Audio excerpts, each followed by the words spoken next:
வேலை தொடங்கியாச்சு. இதுக்கு முன்னாடி நம்ம காராமணி தோட்டம் போட்டிருந்தோம் இல்லையா, டிசம்பர் மாசம் அந்த கொம்புலாம் வந்து புடிங்கி அதே இடத்துல வந்து போட்டிருந்தோம். இப்போ நம்ம ரீசெண்டா போட்டிருக்க காராமணி தோட்டத்துக்கு இங்க இருக்க கொம்பு எல்லாமே டிராக்டர்ல அடுக்கி கொண்டு போனோம்.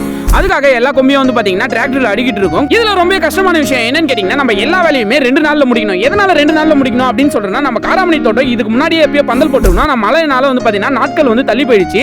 இப்ப காராமணி தோட்டத்தோட கொடி வந்து பாத்தீங்கன்னா நீங்களே வீடியோல பாத்தீங்கன்னா தெரியும், ரொம்ப ஹைட்டா வந்துருச்சு. அதனால கஷ்டம் பார்க்காம நம்ம எல்லா வேலையும் 2 நாளுக்குள்ளேயே முடிச்சா நம்ம காராமணி தோட்டத்தை அழகா வந்து கொண்டு வந்துடலாம். முதல்ல கூசி வந்து மிஷின்ல வந்து கட் பண்ணிக்கிட்டோம். நீங்க வந்து பாத்தீங்க. அப்புறம் ஆக்கர் மிஷின் வந்து பள்ளம் போட்டுக்கிட்டோம். அப்புறம் போட்ட பள்ளம் எல்லாத்துக்கும் வந்து பாத்தீங்கன்னா கொம்பு எடுத்துட்டு போய் கொடுக்கணும் பந்தல் போடுறதுக்காக. மொத்தம் எத்தனை பள்ளம் வந்து போட்டோம் அப்படின்னு வந்து பாத்தீங்கன்னா கிட்டத்தட்ட 650 பள்ளத்துக்கு கிட்ட வந்து போட்டிருக்கோம்.